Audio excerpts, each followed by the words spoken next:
don't do this. Please don't pick up. Please don't pick up.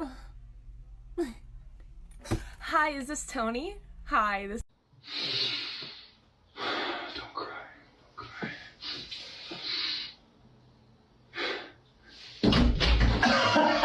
The party's back!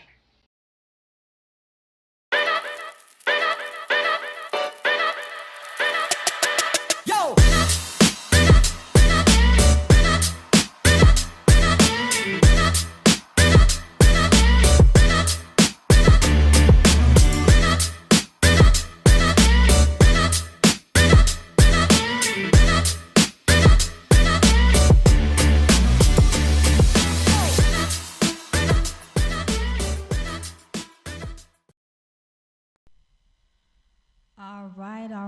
All right.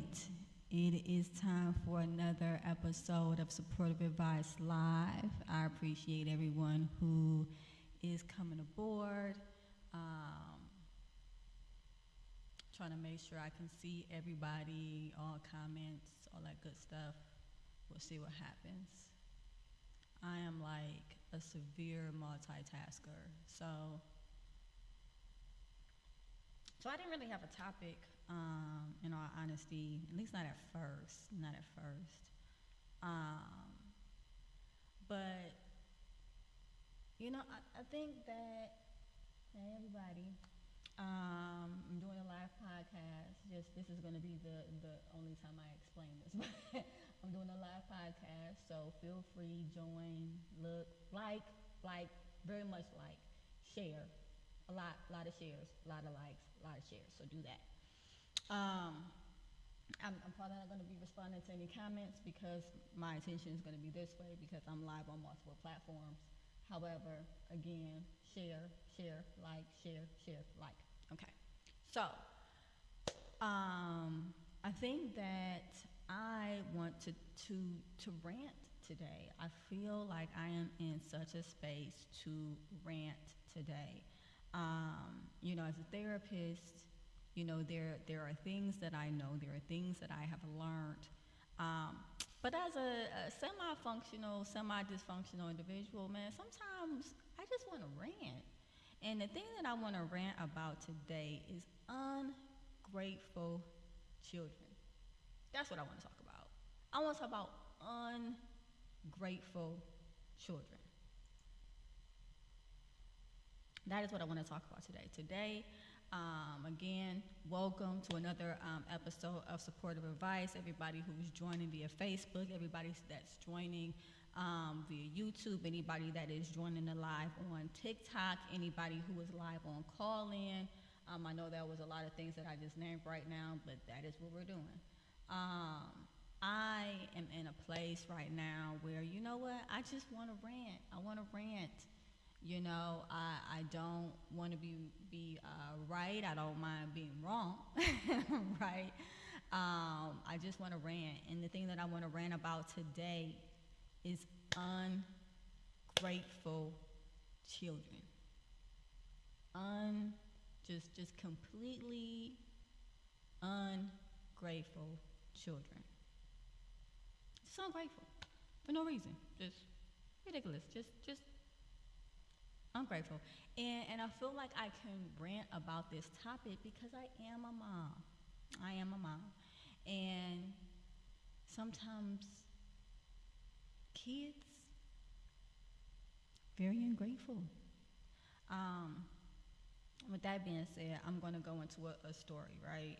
So, the first podcast I did, my daughter sat in with me, and I really appreciated that. She told me about work and stuff like that, and it got some hits and some plays, and I thought it was real cool, And then a couple podcasts later, people started calling in. Things were kind of happening on its own. It was developing a life of its own, and so she kind of stepped back a little bit, which was cool. That was fine. And so the last podcast, it was just a cluster. And if you want to see the cluster, feel free, you go ahead. You can look at it. You can look at it on CALLIN. You can replay it on Spotify. On what's the other one? Google, Apple. You can go back and look at it on Facebook. It was just a cluster. It was just a whole hot mess. Okay. Nevertheless, I was talking to her today, and she was sounding like she was talking about some interesting things, and so I said, hey, why don't you come on the podcast with me, and we can just have some banter, you and I can just talk, and so she kind of moonwalks out of that conversation, and so I kind of pull her back in, and I'm like, why, why don't you want to, do the podcast with me? What's up, And she throws a couple of reasons out there, none of them which are, the root of like what's actually going on, right? And so then I say, when you ask me to do stuff, and this is what us parents we do. Not saying it's right, not saying it's wrong, but and mind you, I just want to throw this out there. This is an adult that I'm talking to. I'm not like talking to a 12-year-old or a 9-year-old or anything like that. I'm talking to a grown-up. So just be clear. And yes, I know I don't look like that. I have a grown-up, but I do. So anyway, talking to an adult here. And I'm like, I show up for you all the time. Why can't you just show up for me? And I'm not to say never, right? No one never, no one always.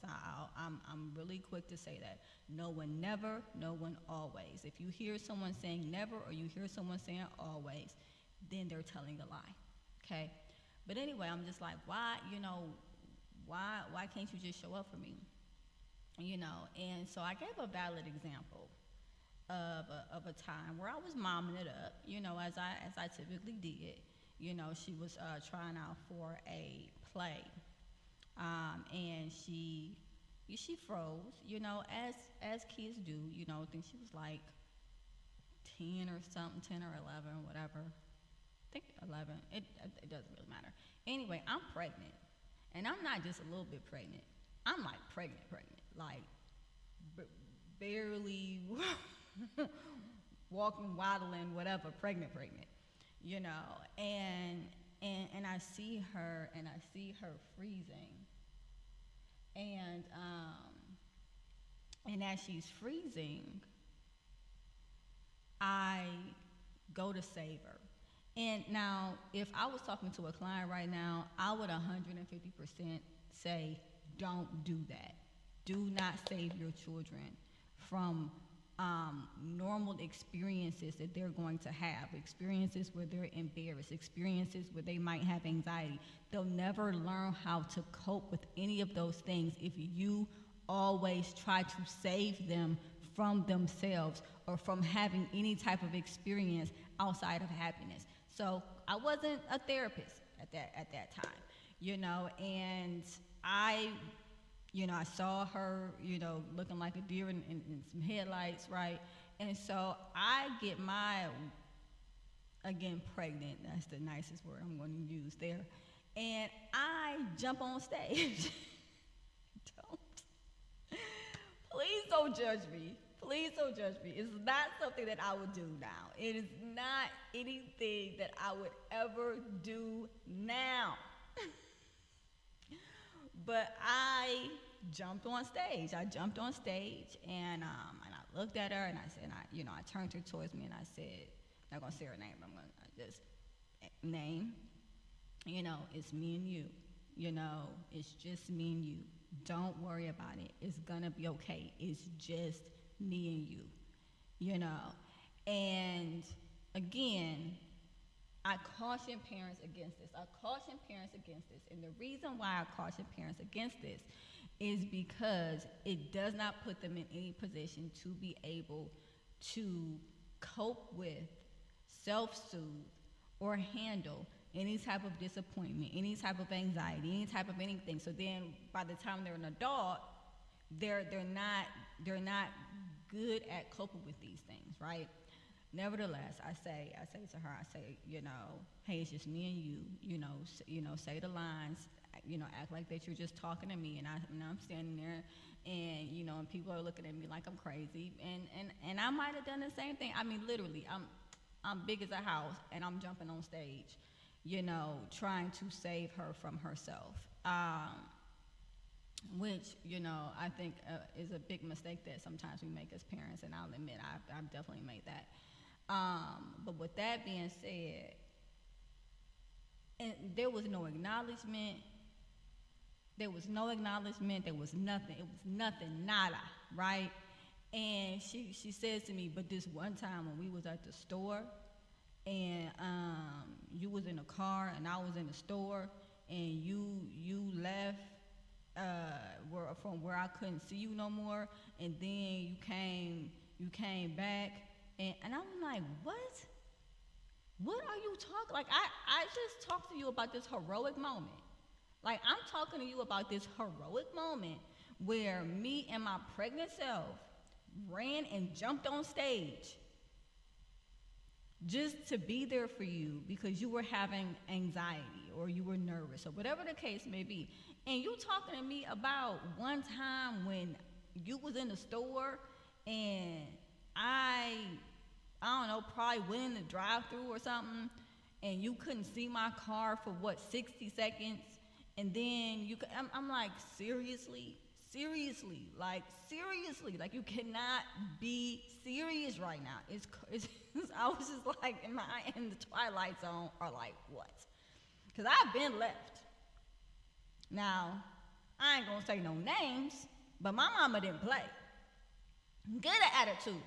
Or you even look like you about to have an attitude. I have been left. Okay? I remember one time, and I love my mom. Me and my mom have a great relationship. I love you so much. I hope she's listening. But I remember a time where my mom, she left me at a CVS. I had bronchitis, and something else was wrong. And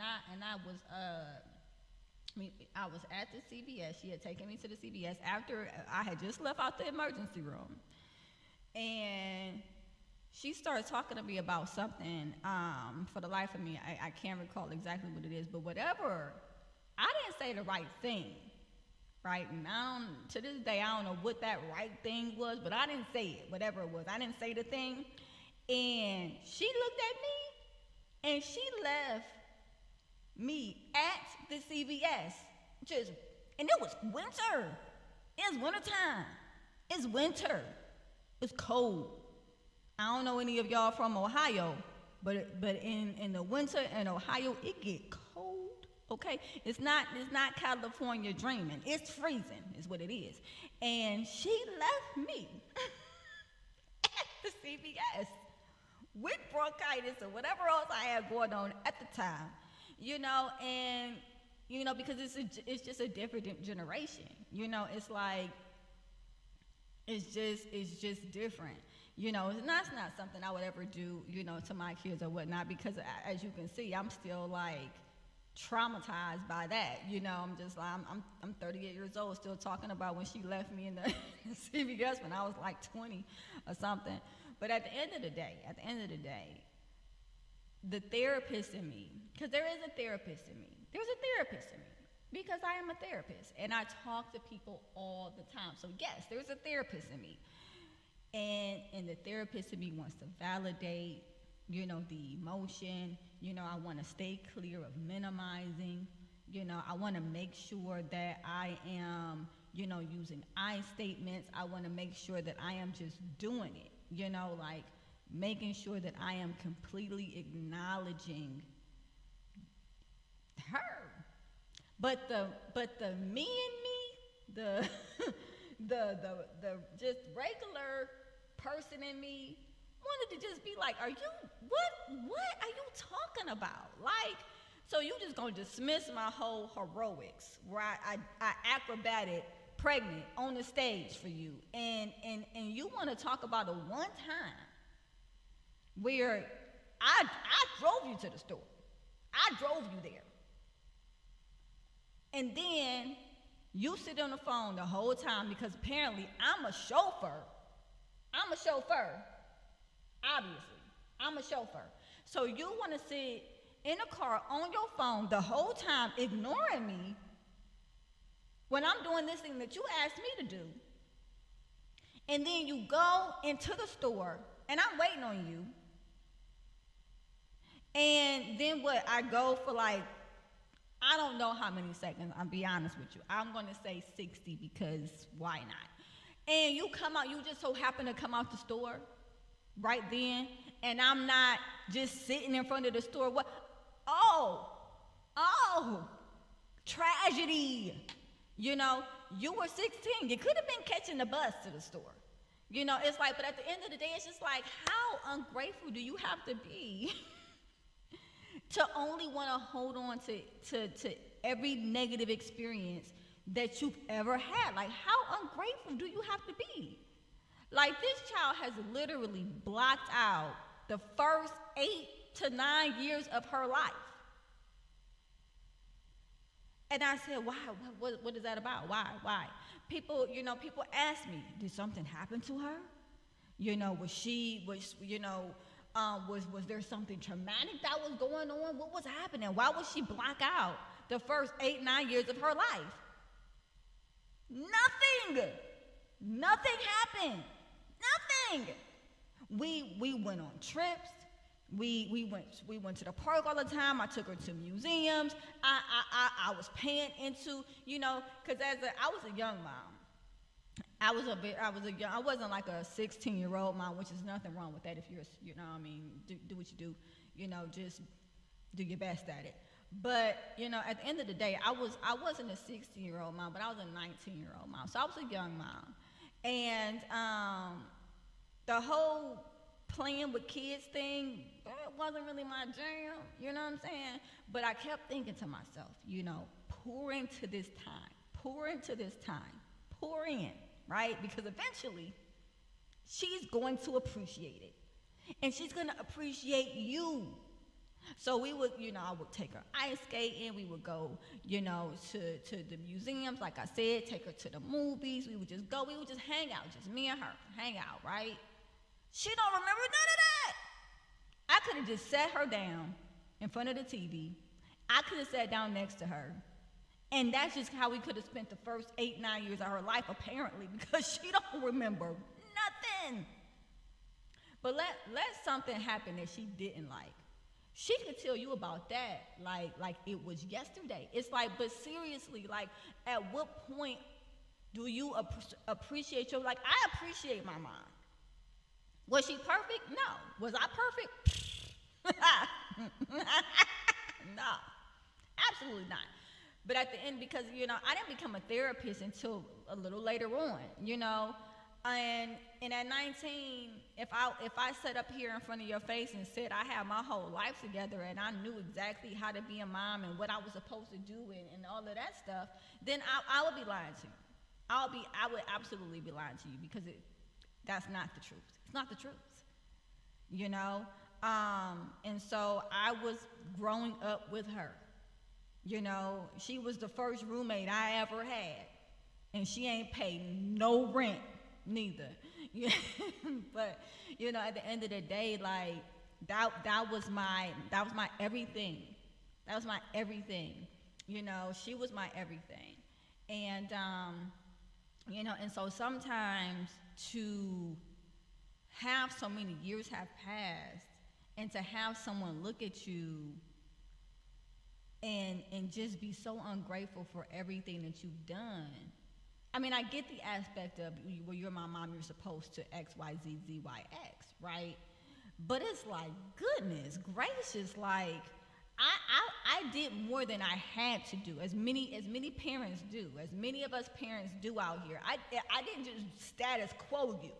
You know what I'm saying? I was there, you know, and maybe even to a detriment, you know, because like I said before, trying to protect a child from disappointment or you know, being nervous or having anxiety or ever being depressed or not getting their way, you know, you think that you're doing them a favor in the moment, But really, what you're doing is you're trying to protect yourself from having to experience it with them.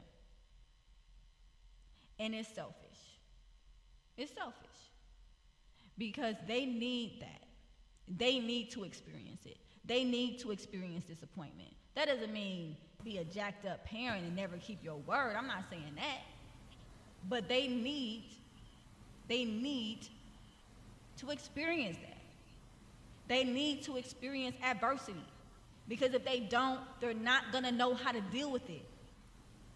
And then you're going to be looking all confused because you're like, wait, why are you breaking down at every single small thing that happens? Well, because you never gave them the opportunity to build that muscle.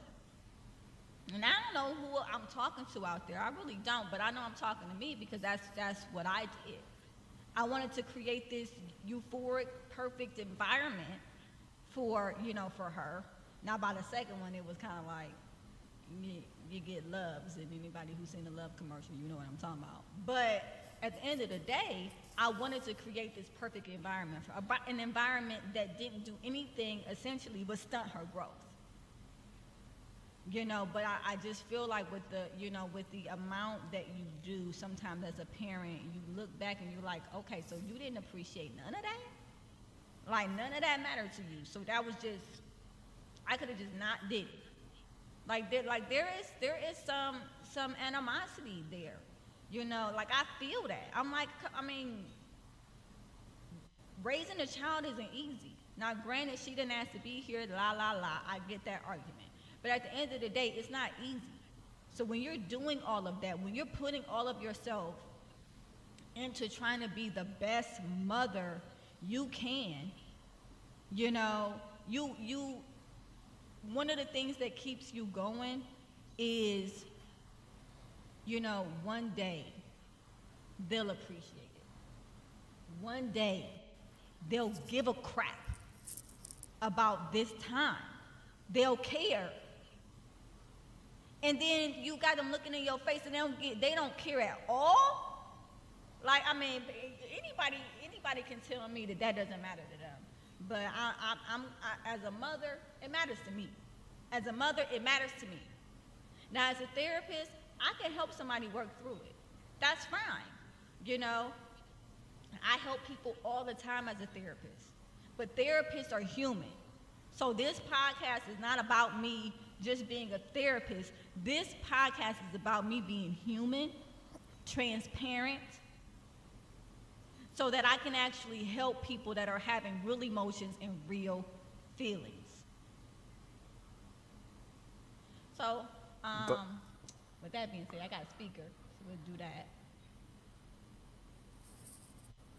That is deep. Well, hello. Also, I Hey! figured I figured I'd chime in at some point because I definitely walked in on a little bit of vent session. So Yes, I was venting quite a bit.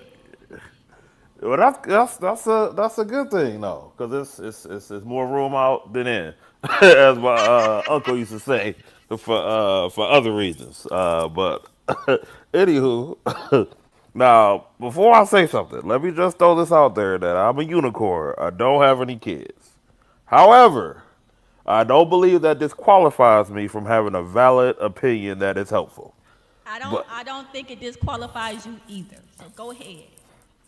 so one thing I kind of noticed is we not even gonna get into generations because that's a whole nother ball of wax. But Ooh, I think it is some a little bit of taking things for granted on the kids end, but also say maybe a perspective to think about is maybe you're looking to withdraw your 401k money before you're eligible, if that ooh, makes I sense. love that. I love Like that. I think that might be something to consider, where I just know from my own personal experience at 19, 20, 21, 25, 20, I might Wow. not have appreciated really nothing, or really necessarily even understood the totality of your mom sacrificed, especially being somebody that my pops passed earlier, like 12, so it was kind of on her shoulders. So Right, right. as I got older, let's say for show 30 and up.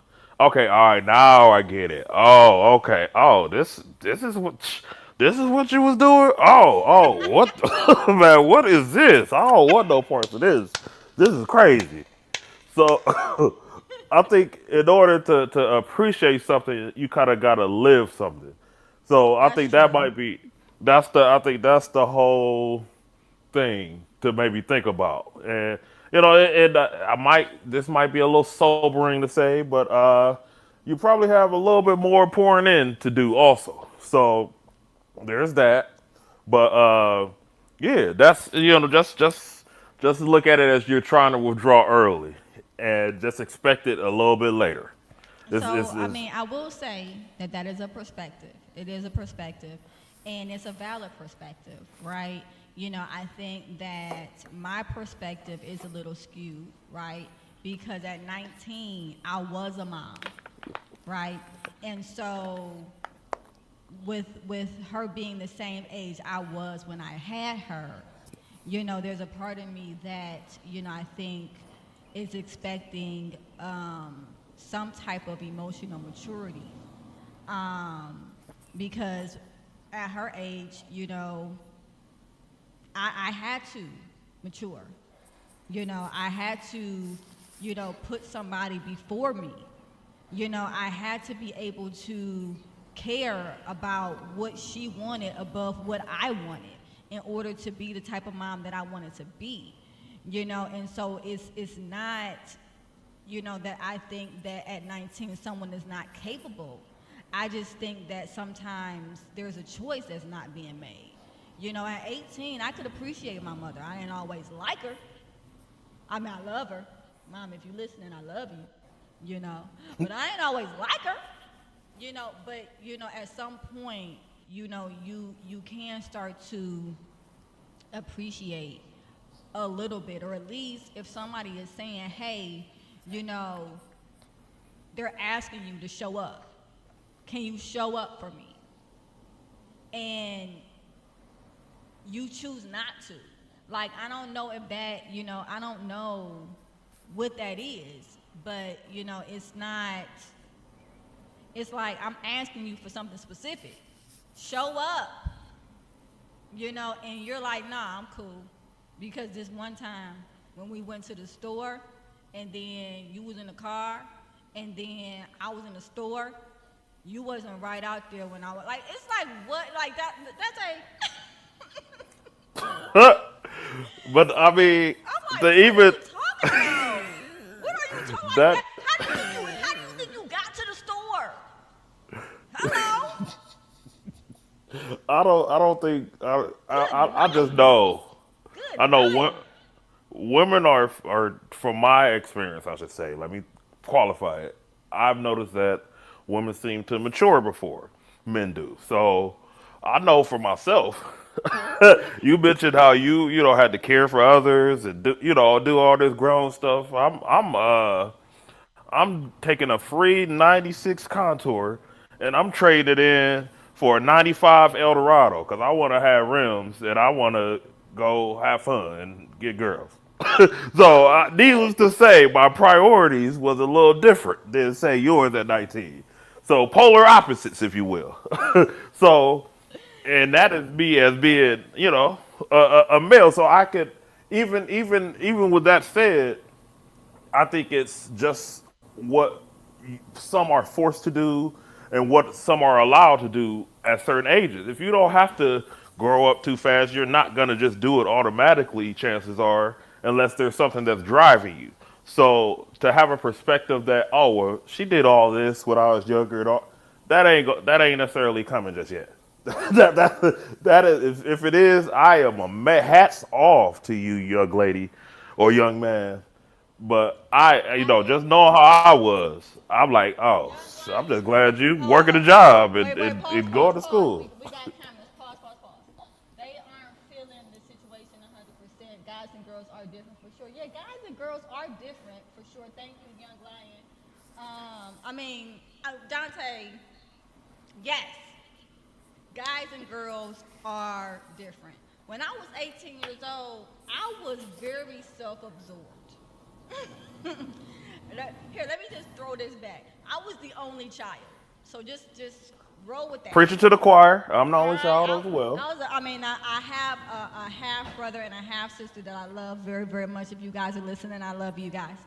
However, I was raised as the only child. So I was very self-absorbed. It was like, is this about me or is no, wait, is this about me though? Like my mom told me a story, and I'm digressing, but I'm getting to a point. My mom told me a story about one of her boyfriends, and yep, I said that right. They had got her some jewelry or something like that. And and I guess they had got me something cute too. I don't know, whatever. I was like little. And she says that the moment that they gave her something that they did not give to me, I freaked out. She was like, you freaked all the way out. You freaked out. You fell on the floor. You had a whole fit. You banged your head. You was just tripping. You was just gone. You was just done.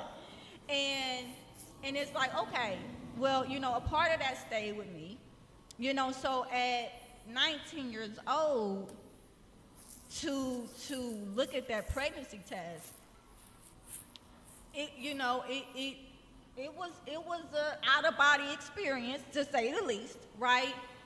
But I was like, look, if and the people who knew me told me, don't have a baby, don't do it, don't do it.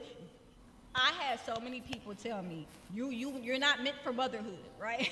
I did, because at 18 years old, I was about, having my hair done, having my nails done, wearing high heels, everything matching, being the cutest one at the party. At 18, I still thought I was gonna be famous. Okay, that's where I was at. At 18, I still had this plan to go off to Hollywood and be famous and change my name, and then it was just I was living in la la land. Like I put the la in la la land, okay? And so I was self-absorbed. So when people found out I was having a baby, they were like, no, not you. Not you. No, not you. And, but I had to adjust. I had to adjust. I had to mature. I was the only one of my friends who had a baby. I had a whole bunch of people I would hang out with that didn't have no time for me because I couldn't do the things that I used to go do, but at the end of the day, like, you make a choice. I could have stayed immature. If I wanted to, I could have found a way to put myself first.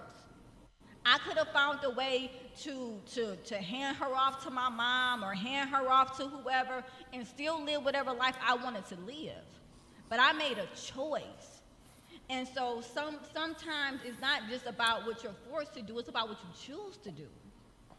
And my thing is, why aren't more individuals making a choice to appreciate the people around them, like they mama?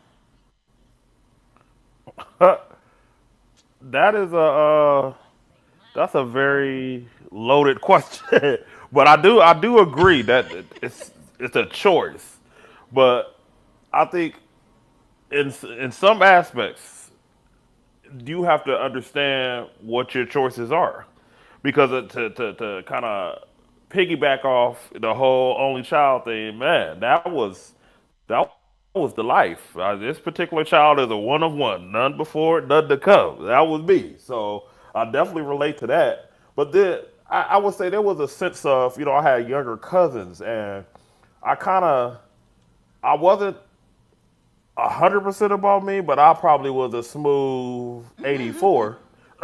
So I got 16% to give to others, and some of that, so about 6% of it went back to Mom Dukes and family, and the rest couple friends, and the rest to whoever I'm interested in, and as I grew, as I got older and older, the percentage of me decreased and the percentage of others increased. So I think the more mature you get, the older you get, which maturity isn't necessarily determined by age, but it's, I feel like, experience. I think the fact that you know, had a child at 19, which I saw like some of my friends had kids at 16. And I'm like, oh no, that would be none of that. Oh no, that is I'm gonna take it. That It's is whack. crucial. It's That whack. was 10 out of 10 don't recommend. It's whack. Don't do that. Don't do that. that I'm looking at. Oh, he get the business from the mama of the child because she mad because she got paid for it. Like it was so many layers I'm watching. I'm like, oh no, I think even I'm even here transparent. I think subconscious. Well, I think it's double subconscious. Subconsciously, my approach to making sure that was never me has kept me from having one all these years, subconsciously. Because I'm like, oh no, I ain't about to be getting yelled at by somebody else, mom. No, oh, that's crazy. That's that's bogus. No, that ain't gonna be me. And then of course I always thought my great grandma was gonna jump from behind the bush, even though she'd been dead for what 30 plus years. Like I still won't do certain stuff just cause. Like that's a whole other subject, but all that combined, kind of, I think has programmed me to be cautious or have been cautious over the years. So, you know, I, it's deep, but I feel like that you having to be in that situation made you mature and appreciate things your mom did. And if someone isn't pushed into that situation, they may not get it till later. They may not understand that they have that choice or understand all the choices at their disposal until a later date. So I want to say, Dante, that you are making a lot of sense. And my people on TikTok, feel free to chime in. Um, and I want to say you are making like a lot of sense. You are, and a therapist in me, like the therapist in me that knows and understands like the different life cycles and all of that stuff and self actualization and all of those great book learning terms that I have to throw around $100 agrees words. with you. Agree. That part of me is so locked into what you just said. But then it's just a human in me that's just like, I don't like this. It's not there. I don't like this. I don't like it. I just don't like it. It's pretty sucky. And I want some change. I would like to be appreciated. And it's and that's okay, right? Because I'm human. And this rant, whatever it wasn't, it's not for me to be right. And again, I don't mind being wrong either, which is the same thing. But it is for me to identify with these parents out here, whether you were a young parent, whether you, I don't know, when you had your kids, but these parents out here that now have these older, or adults that, that really kind of minimize everything that they did. Like to have somebody look at you and only remember anything negative that you've ever said, that hurts. Yeah. Like that hurts. No, I understand. That's the human side definitely is affected by that big time. Now, the thing is, like, now that you understand, like, Hey Paris, chime in. what, what does the psychologist in you say to do? No, What is the I do suggestion? that. No, that's tasty. I do that all day. I do that all day, every day. Right now, I'm just being a mom, and the mom in me is hurt, and that's okay, because there's a lot of other parents out here who feel the way that I feel, who have sacrificed for their kids, and their kids are getting older, and they're like, man, that I put money in the wrong stock or what? Like, what is really good here? What is really good? I mean, she blocked out the first 8 years of her life. Now, that's just nonsense. That is just nonsense. But Denise says, I feel you. I'd be sad if my son didn't appreciate me when he got. Oh, thank you, Denise. For sure. For sure. Thank you, Denise. I appreciate that comment. And it's not, Dante, it's not that I'm not understanding what you're saying. And it's not that I don't agree with what you're saying, because I do. I do.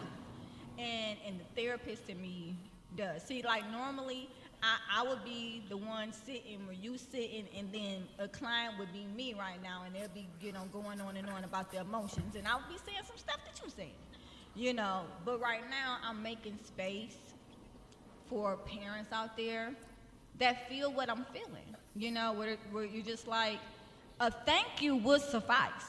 You don't have to bow down and kiss my feet or nothing. Like I'm not asking you to do a coming to America and hop on one leg and bark like a dog. I'm not asking any of that. But a dang on thank you every now and again would suffice.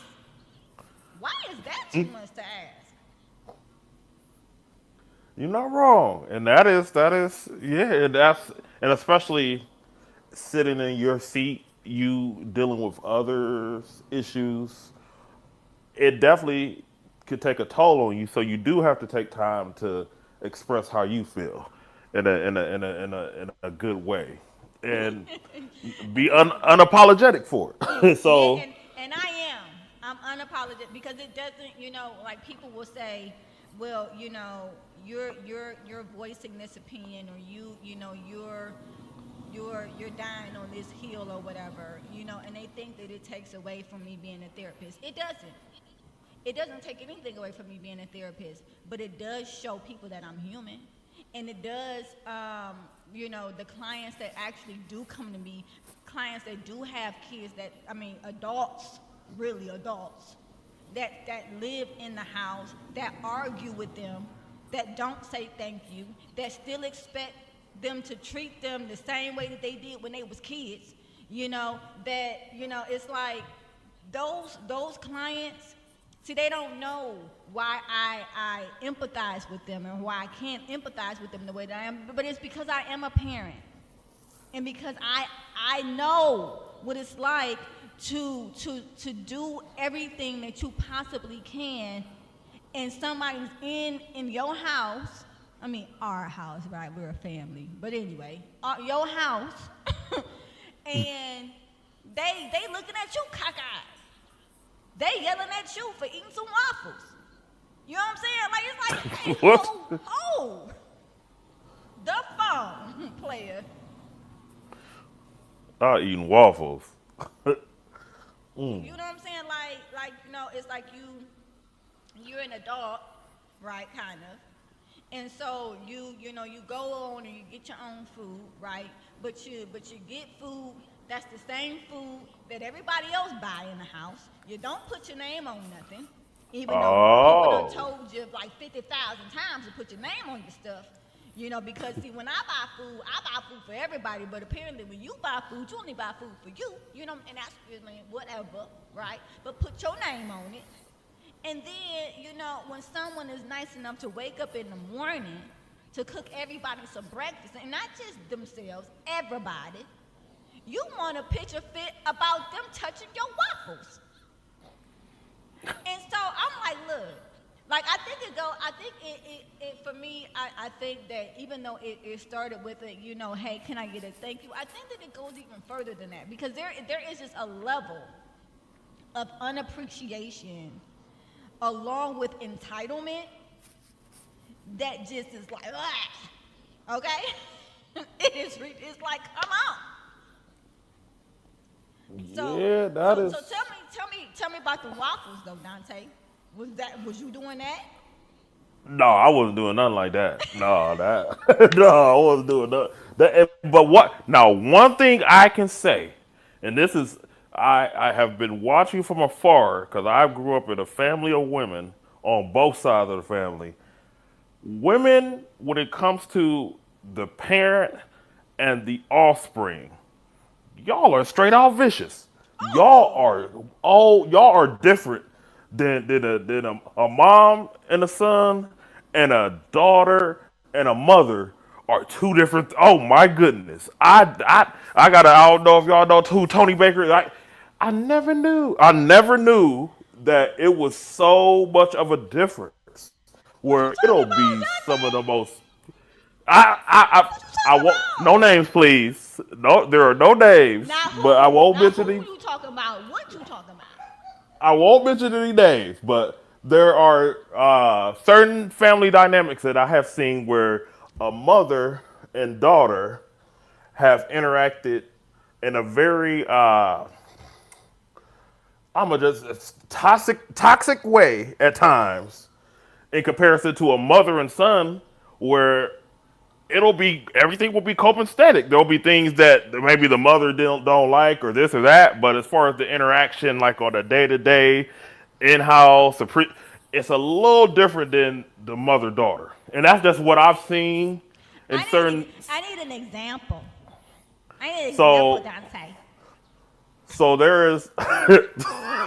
I'll never. So so these this was this I'm watching. I'm just a hypothetical family. So let's just Yeah. say you there's a hypothetical mother that I know who has a daughter, and the daughter would do things to irritate the mother. The mother would do things in retaliation, and even go a step further. Then it'll be a situation where because the whole gripe was that daughter wasn't appreciative, so it just left a bad taste in the mother's mouth, You're and dang on real. but that energy, for lack of a better term, just kind of just permeated the whole relationship, the house, all interactions between the two, where there was never really times in seasons that everything was smooth. And I've seen that hypothetical story I've seen, to be honest, more times than not between a mother and a daughter. Now with a mother and a son, as long as they, going to school, working, as long as they're doing the basics, the mother, might have problems with this or that, but inside the house, the interpersonal, that like, there's really not the same issues. They're not going back and forth. They might even be able to eat dinner together. It might be okay. But that's just what I said. But I'm just talking from my personal experience. I might have been doing all type of crazy stuff, but if I come to the house, like it's ain't no arguing, everything cool. Hey, thank you, I appreciate it. Like See I that? might But not did say you hear that? appreciate Did it, you hear what you just said? You but said the thank whole you. thing. I appreciate it. But Did you hear even if that? I didn't, even if I didn't, it still wouldn't be like they holding it against me like that. But at the same token, I think women just are more. I don't even know. I'm trying not to get burnt at the stake, so Yeah, let me tread lightly. yeah. But all I'm gonna say is there is definitely a different dynamic between a mother and daughter than there is between a mother and son, Okay, so and that's just I will say this. I have a son. He's 7. Got my baby. That is my baby. Ah, that's my boy right there. You know. Um, but I also want to say this. I have such a strong relationship with my mom. Like, I love my mom. Like, anybody who know me know I go hard for my mom, you know? And and that was even before I ever got pregnant. I just have always, like my grandmother would sit me down and tell me stories about how I was 8 years old trying to make my mom breakfast. and I couldn't cook. I think, but Michael always tells Michael's my significant other. Anybody who's wondering. But anyway, he always tells me, he's like, you a different breed. You a different breed because the emotional awareness that you had at 11 years old, a lot of adults don't even have. And it's hard. I mean, it helps with the role that I have as a therapist, and being in the mental health field. But it's hard because it's that thing where you're like, people say don't expect you out of other people, but you like, no, I raised you. I raised you. So I should at least be able to expect some me out of you. I raised you. But then again, I also want to throw on the table that me and my daughter, we have a close relationship. Now, when she was 14, I don't know what alien came down, abducted her, back, whatever. Oh my gosh! I looked at boarding school.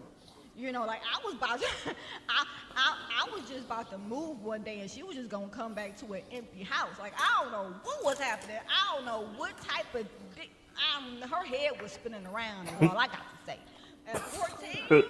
at 14, it got toxic. It got so toxic at 14. I don't even know. Like to this day, I think that she was a pie person because there's not no way. There's not no way. I raised that 14-year-old. But as time went on, and I don't know, they gave her back. I don't know who they are, but whoever took her, they gave her back. We actually do have a good relationship. We talk. I love my baby. I love my daughter. I love my daughter 150%, but I talk about her. I'm going to talk about her just like any other mom would talk about their kids, because it's like at the end of the day, I can't expect something from you. It's not like you're not 7, you're not 6. I'm not expecting these things out that you're unable to give because you're not at a point where you can understand anything. No, I expect this from somebody that's an adult, somebody who goes out and works a job and knows how hard it is to go out and work a job and come back and then know how little you get paid to make ends meet. You know what I'm saying? And at the end of the day, I don't want anybody, I'm not trying to get any praise from this, I'm just stating a fact. You won't gotta pay not a one bill. Not no bill. I ain't asking you to help me with no rent. I ain't asking you to give me none of your money. I don't want nothing from you. Besides common decency. And again, I thank you every now and again. You know what I'm saying? And you 100% right. But I think it was a word that kept sticking out to me. I think might be the key to some expectations. I think maybe the expectations might be just a little too high, and that's a tough pill to swallow. That's what they would do. You see, I'm choking on that mug. That's one of the big horse pills. I need that Heimlich right about now. I'm choking on that boy. That's that pill you get when you get get like a sinus infection, and they give you that first pill, and they give you the prescription. That horse tranquilizer. Yeah, that big stupid. that's that pill. So I get it because I'm bad. Michael, come up here and rub my throat. It's not going down. It's not going down. That man, you might have to drink a milkshake, eat a piece of my great eat a piece of bread, baby. You gotta use a piece of bread. Well, no, it make it go down. Trust me, it worked. I know from experience. I'm like, wow. In retrospect, but I digress. But I think that's the thing, like the expectations, and it hurts. It's painful. It's like, sucks. why? It freaking sucks. This is blood of my blood, flesh of my. This is my mini me. You supposed to be like me. And then the fact that it's already been identified that you are aberration. Take a little me. But take a smidget. It might take a little longer. That's all. It might just take a little longer. But they gonna get there. That's some bull, and I'm not gonna say the whole word, but you know what I'm saying. I'm with you. You know I what I'm would stay saying? It's focused on, that's on some where it's going, bull. You know, not where it is. bull. You know, it's a bull. So I mean, I hear you, but the bull. So I wanna, Karen. All right, so I got a Karen Flores on here. I believe it has to do with the time we are in every. Oh, okay, let me slow this down because I believe it is. It has to do with the time we are in. Everything is to go against the family. Say that, Karen. Kids are against mother for nonsense these days. Say that, Karen. Put it in all caps. All caps. Because at the end of the day, Dante, like I'm with you, and again, the therapist in me is loving your perspective. I just want to say that. I want you to know that I hear you, brother. You know, I hear you. You know, at the end of the day, though, you know, it's not even just about you can't say thank you. It's not even just about you can't show up for me. It's not even because it's like, okay, you can't show up, fine, whatever, I'll show up for myself. But at the end of the day, like, the entitlement is real. Like, it's real. You know, Now, it's crazy. It's crazy, and you'll just go out and talk about me like some random person on the street. You know what I'm saying? Like you'll tear me all the way down. You know, and I'm just like at the end of the day, like what's really good? Like what is really good? Like I don't know what's up with this generation. I said it. I don't know what's up with this generation. I don't know. no. I'm a Oh well, millennial. now I'm a millennial. I I don't know what's up with this other here. I'm gonna say this, because Karen Flores, she hit it right on the dot, Yes, and thank you, Karen. that Love you for opened that comment. that Thank open, you. but that opens a whole nother discussion point, which I didn't know if we was getting into anything like that, but that's a whole nother Drive it another home, ball. Dante. That is, there's that's more in the if you know, if that's a spirit that's operating within that generation that is just causing discourse between the family, and that's a whole nother thing. So I don't know if this is that genre for of podcasts, but yeah, that's what that really to go even deeper with it. That's what that is. But on a just on a natural abstract side, yeah, it's give it time. Like that. Like that's what I got for you on the abstract side. Give it time. They'll come around. But then on the other side, it's like, well, you got to speak to the thing that's actually the problem, that spirit that's operating, and that's the quicker picker upper.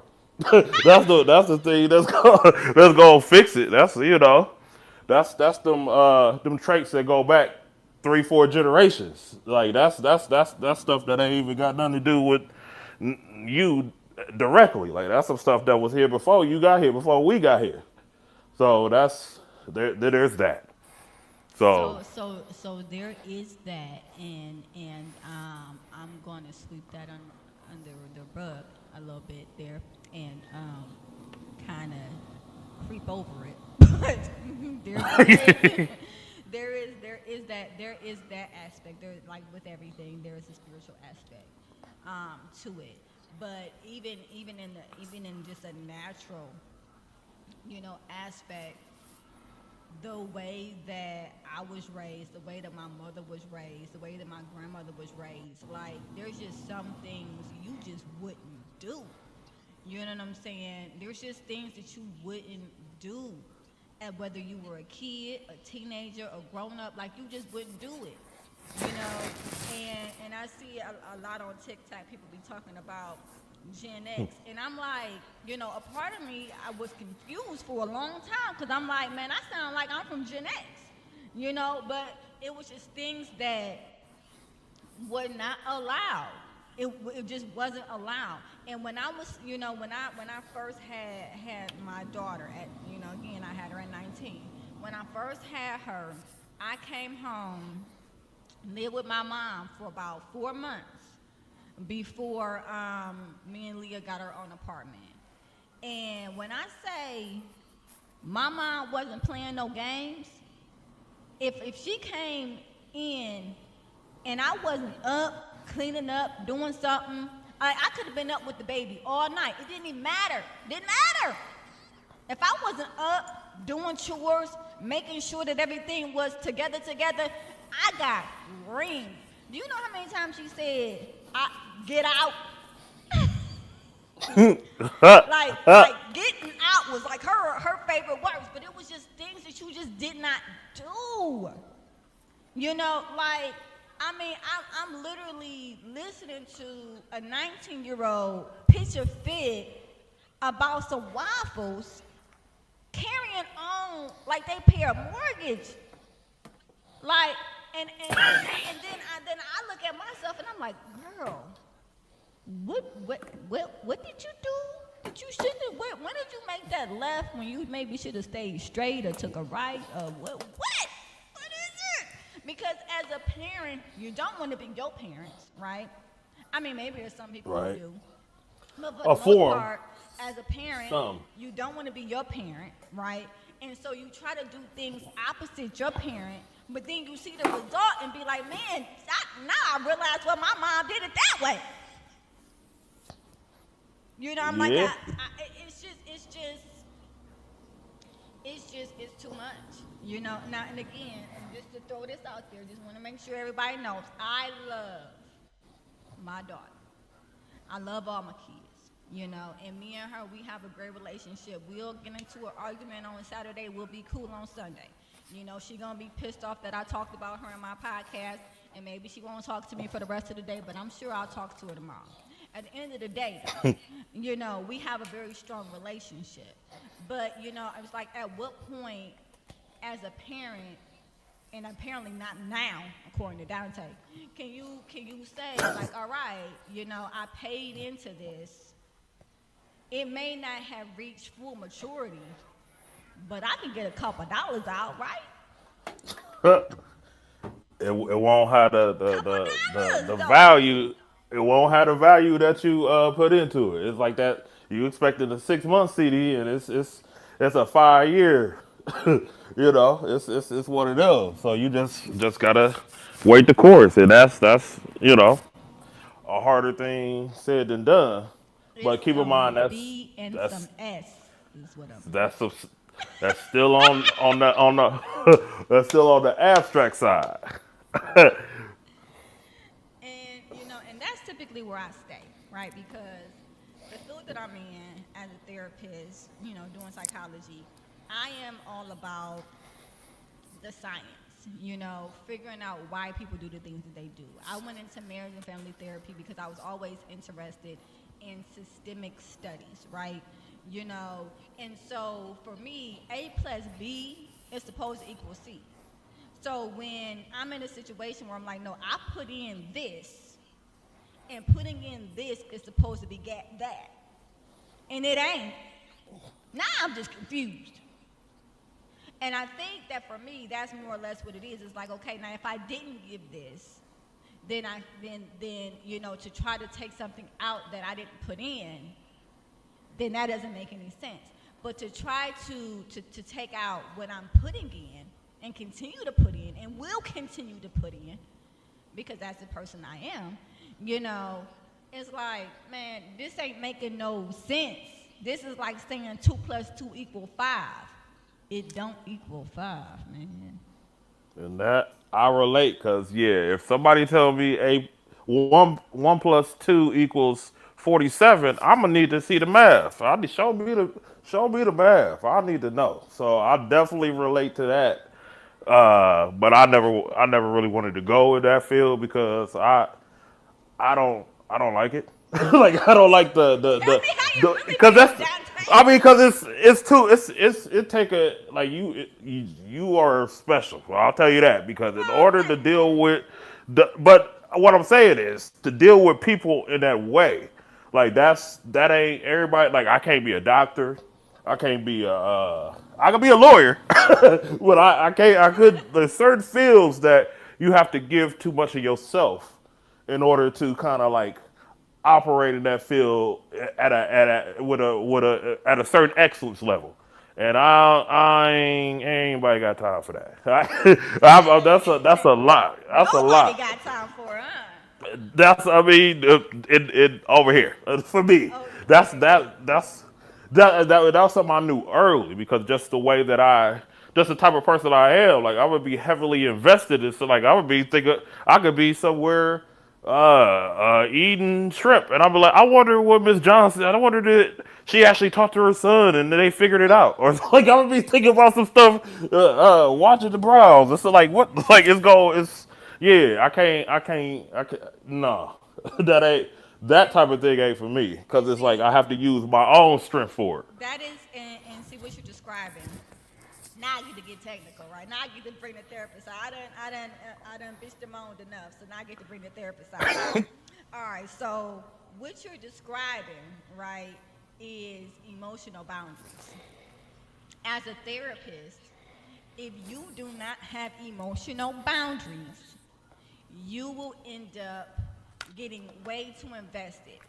And that sounds like it might be a good thing, right? But it's not. Why? It's not good for you because you'll get burnt out, but it's also not good for the client because then you start to try to determine what their goals should be based off of what you think should happen.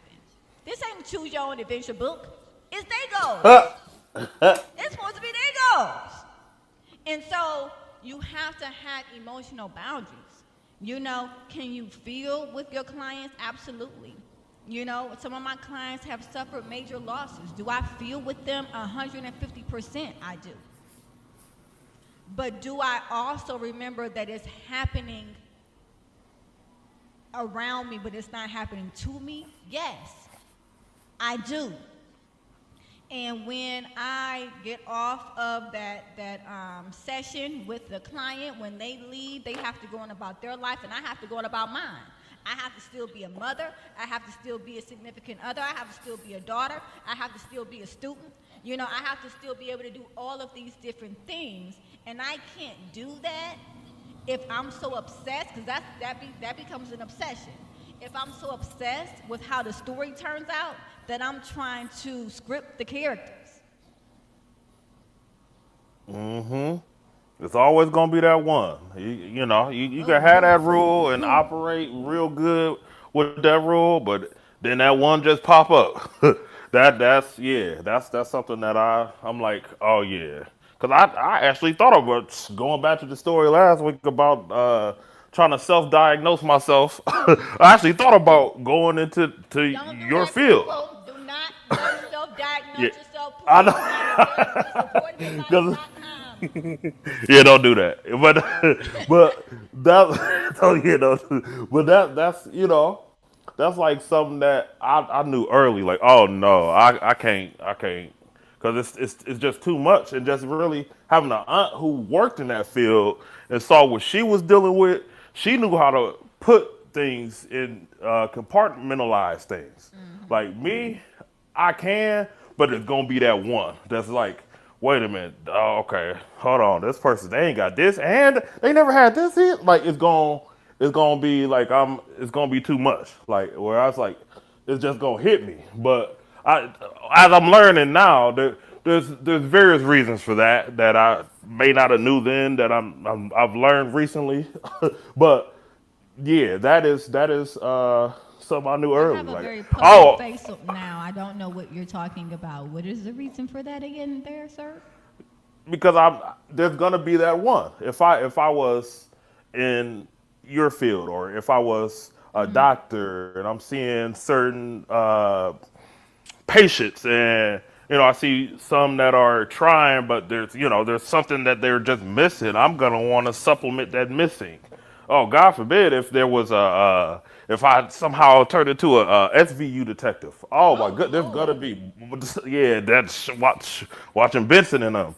Yeah, it's always gonna be like you gonna get too attached to one of them, and that's gonna be the one that just add a little bit too much to you, where it takes away your peace, and it's like no, no. I think maybe I use wisdom with that. I don't know, You but I know. you probably did. But I will be transparent, right? When I first got started, I was working as a behavioral health specialist, right? So that's not a therapist. That's different. It's somebody who actually works solely on coping strategies, and a lot of times they go into the home because I worked in the community, and so I worked in the apartment with kids, 6 to 18, right? And so I remember I had this one client, and I saw them one time, y'all, saw them once, and they seemed cool and everything. They were there, the mom was there, whatever. They were talking. They seemed really cool. It was kind of like, why are why are we having this interaction? Because it was saying that they had all these types of anger problems and all this stuff like that. But they were putting on a great show for me. They seemed pretty cool. And, they had just got out of residential. Like, it was just a lot of stuff going on. And I'm like, okay, so we acting now, I guess. So it was like, for me, I'm like, I got to get down to the bottom of this. And I didn't, and I didn't. But at the end of the day, after that time, they started ducking and dodging me.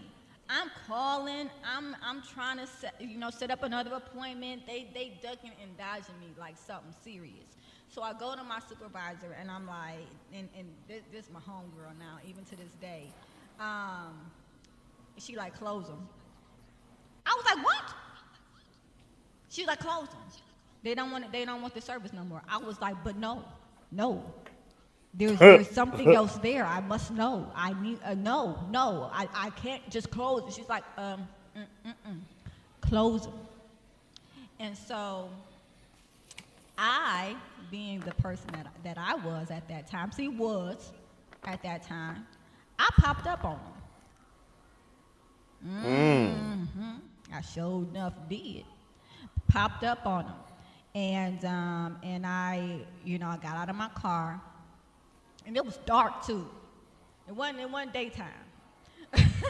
I got out of my car, and just so happened the door was open. I walked upstairs, and there was couches flipped over. There was it was a whole bunch of stuff going on, and I was like, whoa, what is happening?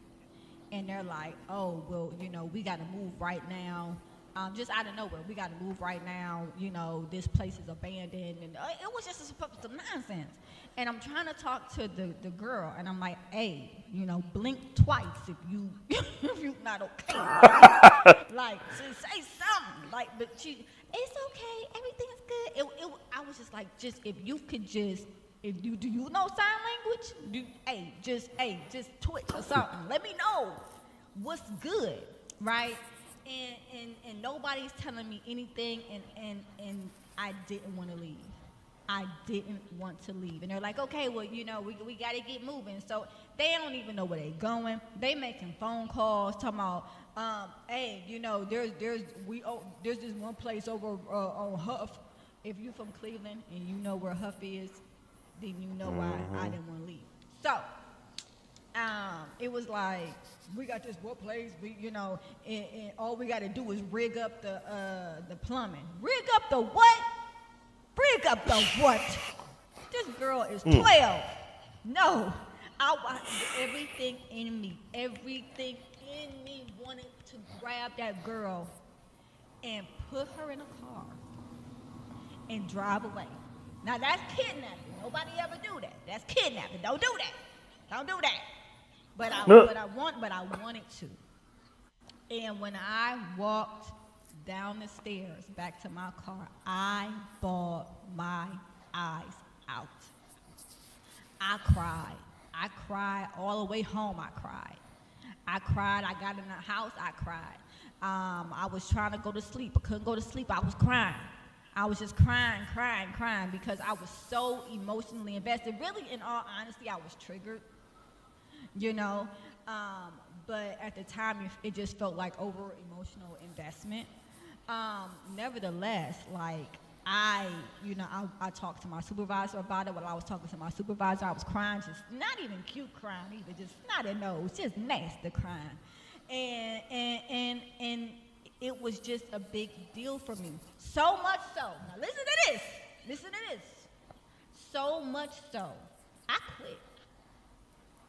I quit and started working for Children and Family Services because I was like, I can't. You know, I can't just close this. I can't just let this go. I can't just, I freaking won't. You know, because I was too emotionally invested, right? And so I went and I started working for Child and Family Services. Worked there for 2 years. Guess what I learned working for them? Take a How guess. to how to find out what happened to the girl? Nah, emotional boundaries. That's what I learned. That's what I learned. I learned emotional boundaries. And then I was like, oh, that's why you can't have every piece of the pie because then you go crazy. So that is what I learned when I was working with them. But funny story though, I did end up finding out what happened to the girl. I And know. she ended up being okay. She ended up being okay. But the the stuff of the therapist, which is the concept that you're always learning and growing with your client, is that I was triggered. And the real work that needed to be done is me finding out why I was triggered. Not quitting and going and joining the crusades of children and family services. That didn't need to happen. That did not need to happen. But I needed to figure out why I was so triggered so that every time a case came up like that, I wouldn't continue to be triggered. And that's part of the work. That's part of the work. And that is why I'm able to, at this point, have real emotional boundaries that make sense because, see, I do my own work. I don't allow myself to get triggered by my clients because I know the difference between it being me and it being them. And so that's some of what you're talking about. So if you find that there's that one that you cannot get them off of your mind, which that doesn't really happen to me anymore, even though I love all my clients, they're awesome. But no, I don't spend all my days thinking about y'all. I'm sorry. But when you have that one, what you really need to focus on is talking to your supervisor and really having some heart-to-heart conversations and figuring out why this particular client is triggering you. Because 9 times out of 10 it's going to have more to do with you than it has to do with them. Oh, I can only imagine. Yeah, and that's exactly why I ain't had no desire to find that one.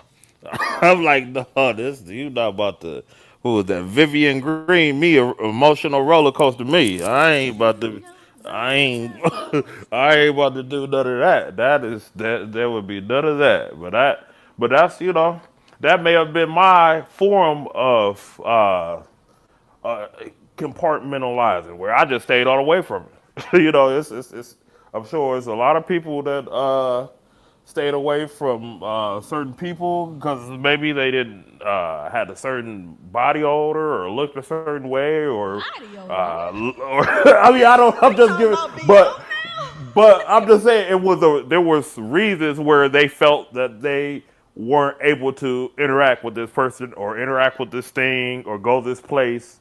So that might have been my compartmentalizing like that. Oh, we're not even going down that street because I kind of had I had a front row seat to stuff through my aunt who worked in that field, like very very heavily Was going your out was doing your all the time. aunt was your aunt a therapist, did she work with children and family services? Like, was she a social worker? What aspect of the field was she in? Social with the kids and God going bless back. her. God bless her. Yeah, she could. She had got to the point where she could open her own thing. Oh She was wow. some of that, but yeah, I got to watch some of the or hear some of the stories and indirectly be like, oh no, there'd be none of that. That oh no, that's just too that's too heavy because that's like especially dealing with kids like that's a whole you got to be a dirty scoundrel. You got to be a real scoundrel to do something to a kid in my Ricky Smiley voice, scoundrel. Like you, that's a whole nother level All right, Mr. of Mo Cheese Mo. But I'm just saying that you got to be a certain level of scoundrel to do something bad to kids.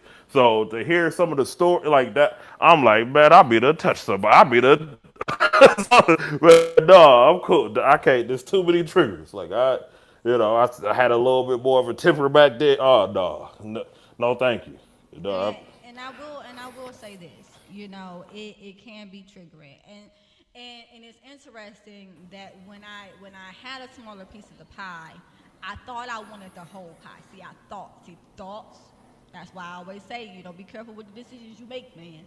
Because I thought I wanted a bigger piece of the pie because it was so hard for me to let go and close a case, right? Or close a client.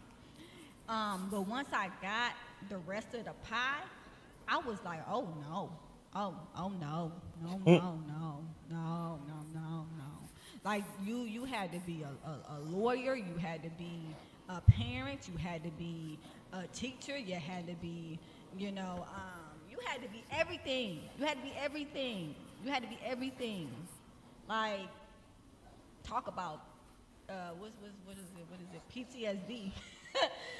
I mean, for anybody out there who is doing it now, who has done it, who still has the desire to do it, I take my hat off to you, because it wasn't until I was so engrossed in there that I had so much compassion fatigue that I realized how important and necessary emotional boundaries was. come. Because if you don't set them, they'll set themselves, and they'll get to a point where you'll become completely numb, and then you won't be able to invest even when you want to. And that's not a place that you want to get to. It's severe compassion fatigue is what I went into, working there, because there was no off. See, with being a therapist, I have office hours. If it's outside my office hours, you either gonna have to contact the nearest emergency, or a hotline or something. But with being in children and family services, there was no off. I laugh at your off. There was no off. You were always on. You were always on. You were always on. And it eventually is just like you don't even know which way is up. You just don't.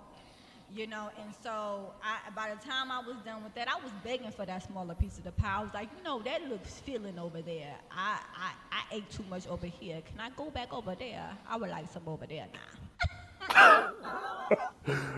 Wow. No, I've got to say I like that compassion fatigue word. That is a I can see that, and because that what that did, it triggered a memory. I remember because the same auntie. I'm in college. No names, please. But I decided to take a psychology class, and I decided to do that, and then I'm kind of like indirectly, like not in person, but kind of shadowing like my aunt. I'm asking questions and just kind of getting some the deets, if you will, and Oh, look at you then sounding here, the deep.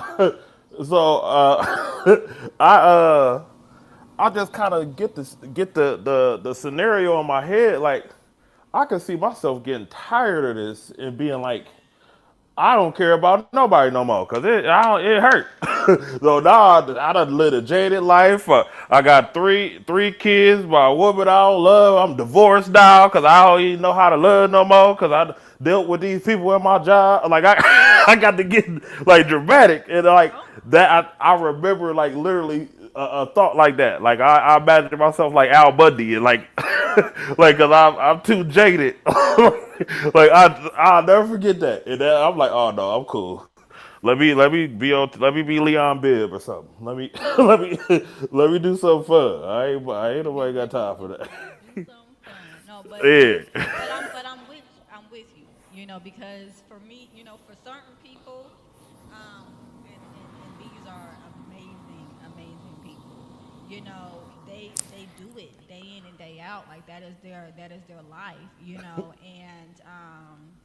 and they do it for years and years and years and years. Like there were a lot of individuals there that had been there for 25 years, 30 years, and I was like, oh no, because at that point I think I was um, in the process of getting my master's degree, and so I was like, no, this is a stop. This is not the end destination for me, you know. But people have been doing it for so long, and it was just like I mean again I take my hat off to them. I don't even know because out of like there was our class had I want to say like 20 people. I want to say I could be wrong, but I want to say like 20 people. By the time it was time to actually start the real work, like where we actually got sent on our teams, we had like five. Mm. We had Yeah, like yeah. five, That sound and about that's yeah. and in my opinion, I stayed on longer than I should have, for sure. But like I said, it really did make me appreciate the smaller piece of the pie. And I remember joking with my supervisor at the time. I was like, okay, all right, this piece was big enough. This slice was big enough. All right, I'm sorry. Let me come back. I just want to come back. Mm, I mm, just want to mm. come back. This pie is big enough. That is deep, man. It is, but I'm not going to take up too much of more of your time, Mr. Mochismo. And I told Michael, I was like, that's his name now, Mr. Mochismo. This And Michael was like, what? And I was like, that is his name. He was like, his name is Dante. I said, no, his name is Mr. Machismo. that's a that's a old school word. But you brought it out last Yeah, I week. remember. Oh, I Yeah, remember. yeah. I was like, see, I ain't heard nobody say that ever. And so that is Mr. Machismo. If you want to call back in next week, we have a spot open for you. We definitely appreciate your point of view. I definitely love having a male on the show because I mean I can only give the perspective of what I know. So it is really great having a male, a mature male, on the show. So we would love for you to continue to call in. For everybody who joined on Facebook, everybody who joined on YouTube, remember subscribe, keep sharing, keep liking, follow as well. Anybody that joined on TikTok, definitely make sure that you follow our page and that you like and you share and the stuff to do. And so I will be here again next week. Hopefully, Mr. Mochismo will be here with me, and and and I'm here at 6 o'clock. The show is called Support Your Vice Live. If you missed the show, if you caught the tail end, or you're like, man, this kind of sounded like something I would want to watch or listen to, definitely feel free to catch the replay. We're also on Apple Podcasts, Google Play, or Google Podcasts, and Spotify as well. Or you could always, do the recap on either Facebook or YouTube or TikTok. So thank you so much for joining. I appreciate all the comments. Thank you for everybody who came in. And you all have a good one.